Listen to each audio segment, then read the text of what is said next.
ଶ୍ରୀସୁଦଶା ବ୍ରତ ଗୋଟି ଦିଅ ଗୋ ତୁମ୍ଭର। ଏହା ଶୁଣି ମହାରାଣୀ ବିସ୍ମୟ ହୋଇଲେ।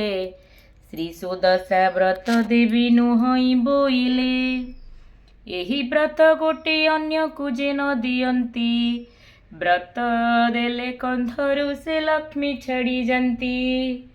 ଦରିଦ୍ର ଭିକ୍ଷୁକ ବ୍ୟାଧି ମନ୍ତ ସେହି ହୋଇ, ଲକ୍ଷ୍ମୀଙ୍କର ବ୍ରତ ଏହା ଦେଇ ନ ପାରଇ। ଜଞ୍ଜାଳ କରିଣ ରାଜା ପୁନଶ୍ଚ ମାଗିଲେ, ହସ୍ତରୁ ଖସାଇ ବ୍ରତ ରାଜା କରିଦେଲେ।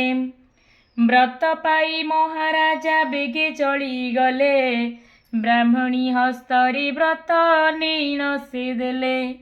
ବ୍ରତ ପାଇ ବ୍ରାହ୍ମଣୀ ଯେ ଆନନ୍ଦ ହୋଇଲେ, ରାଜାଙ୍କୁ ଆଶୀଷ କରି ନିଜ ପୁରୀ ଗଲେ। ସେ ବ୍ରତ ନୀଣ କଞ୍ଚା କ୍ଷୀରରେ ଧୋଇଲେ, 10 ଗୋଟି ମଣ୍ଡା କରି ପାଣି ଛଡ଼ାଇଲେ। ଆପଣା ହସ୍ତରେ ନେଇ ବ୍ରତକୁ ବାନ୍ଧିଲେ, ପାରାୟଣ କରିଣ ବ୍ରାହ୍ମଣୀ ଆନନ୍ଦେ ରହିଲେ। ନାରଦଙ୍କୁ ଚାହିଁ ଇନ୍ଦ୍ର ପୁଣି ପୁଛାଇଲେ, ନଳ ରାଜାଙ୍କର କିସ ହୋଇଲ ହେ ବୋଲେ।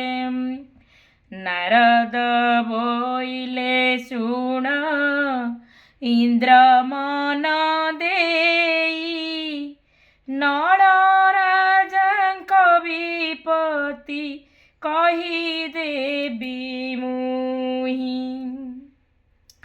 ଚରି ଯିବା ଗୋରୁ ଆଉ ଘରକୁ ନ ଗଲା, ପୋତିଲାର ଧନ ସବୁ ବାସୁକି ହରିଲା।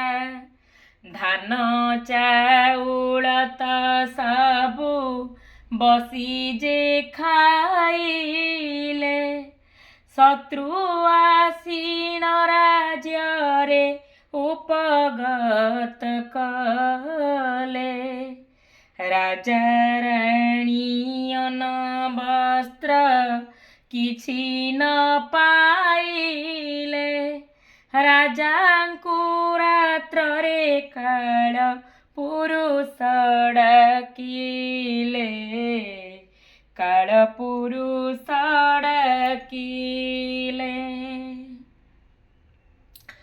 ରାଜ୍ୟ ଛାଡ଼ି କରି ତେଣୁ ରାଜା ପଳାଇଲେ।